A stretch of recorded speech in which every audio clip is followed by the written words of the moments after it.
Hello, my name is Laura and I'm here as your virtual content specialist together with the Division of Multilingual Learners. And today I'm going to guide you on the CK12 PLIX activity on nucleic acids on Unit 6, Day 8. Remember that Unit 6 is on genetics and biotechnology. Let's begin.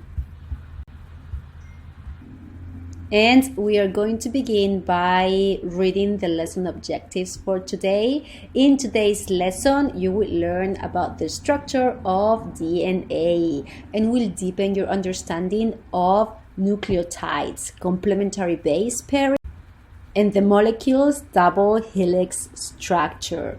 You will connect DNA's structure to its function of storing genetic instructions.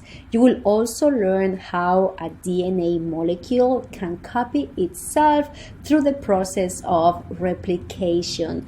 You will see how the semi-conservative nature of DNA replication preserves the integrity of a DNA molecule sequence. Finally, you will learn about the backstory behind DNA's discovery, learn about how James Watson and Francis Crick built on earlier experiments to propose a model for DNA's three-dimensional structure in 1953. You will also learn how another scientist, Rosalind Franklin, was a key scientific contributor to this work and how gender bias led her work to be initially overlooked. Your teacher is going to show you different videos and is going to give you opportunities for discussion so you will be able to build your understanding on the DNA structure. At the time to check for understanding, your teacher will give you the following activity. To review your understanding of DNA, you will complete the following CK12 PLIX activity. Click this link to open the CK12 nucleic acids, build the complementary DNA strand PLIX activity. So the first thing you are going to do right now is you are going to click on it. If you already have an account, it will open directly. If you do not have an account, you will have to sign up probably with Google if your school has a Google account, and then you will have to just specify that you're a student. Once you do that, the CK12 PLIX activity will open without any issue. So this is what we have when we open the activity. Nucleic acids build the complementary DNA strand. Let's go back to the instructions that your teacher gave you.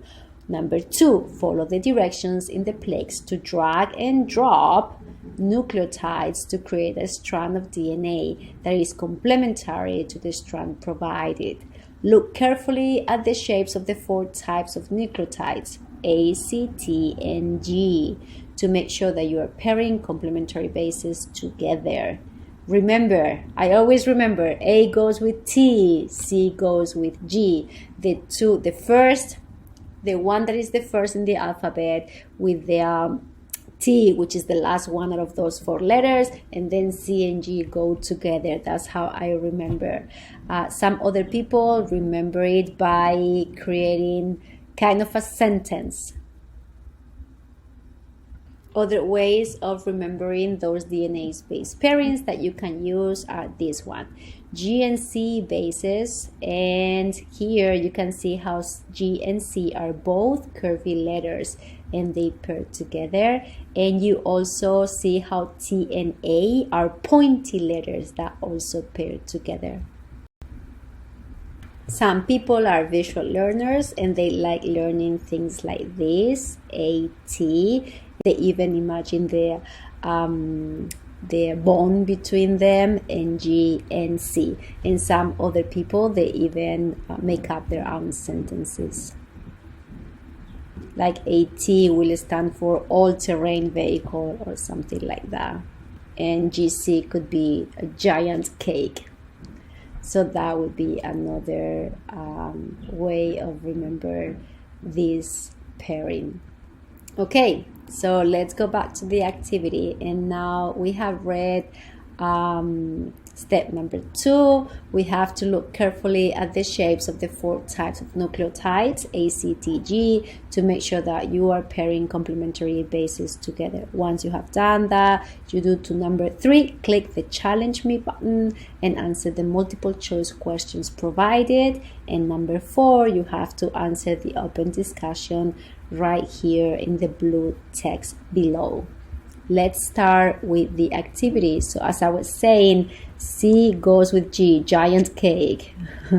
And I'm sorry. So I'm gonna start pairing, and I realize how T fits into the A kind of shape and G fits into C, and this is gonna be the way that I remember how these 2 bases pair together to form the second strand of DNA. I have another T in here. I'll add an A and finally a T. All right, so challenge me. Challenge question number 1 out of 5. What's the sequence from left to right of the complementary DNA strand? And if you don't know or you are unsure, you do have a hint in here that says, think about 2 single strands of DNA in which the nucleotide sequence will bind as a result of base pairing. For what I can read in here, it's going to be GCTGC, AAGCTAT. So let me see if I can find the answer in here. I'm starting by GCT. So the first one could be, the second one cannot be because it starts with T, and the last one cannot be. I do not have a U because that in my mind that's not part of DNA. So we're gonna go with the first one, which is the same that I wrote right there. So I'm saying number 1 is correct, and I'm right. Was that your answer as well? All right, let's do number 2 together. What type of interaction keeps the 2 complementary strands of a piece of DNA together? All right, so we have non-polar interactions, we have hydrogen bonding, we have van der Waals forces, and London dispersion forces. So according to what we have learned today in the class, what do you think the right answer is? I'm sure you have learned about hydrogen bonding, so let's see if that is the right answer. Okay, challenge 3. The shape of each nucleotide in this model helps to indicate how many hydrogen bonds it will make with its partner. Sort each number of hydrogen bonds to indicate which base pair has that many. I have the option of 2 hydrogen bonds or 3 hydrogen bonds, and those are the 2 pairs GC base pair has and AT base pair has. I can see how T and A, T only has 2 pointy edges, whereas G has 3 and C fits right in the middle. So I think that T and A are going to have less hydrogen bonds than G and C. So I'm saying that G and C is 3 hydrogen bonds and AT is 2 hydrogen bonds. And I'm correct. Was that your answer as well? Let's do challenge number 4. Which of the following are components of a nucleotide? We've seen in the class today that nucleotides are formed by different components. Do you remember? Choose your answer. Mine is going to be sugar, a phosphate group, and a nitrogen base. Let me see if I'm in the right. That's correct. So for last question, we have an open discussion. The ratio of base pairs in a stretch of DNA can tell researchers a lot about that DNA. Genomes of heat-resistant organisms often have much higher numbers of GC base pairs than AT base pairs, while organisms that live at cold temperatures show the opposite trend. Explain why having more GC base pairs will allow your genome to tolerate higher temperatures. All right, you can discuss your answer with others, and then you are going to write your answer right here. If you need help to start writing your answer, I can give you some sentence starters.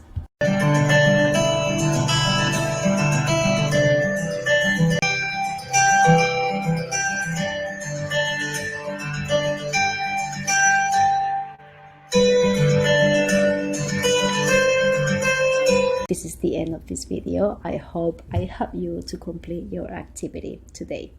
Have a great day.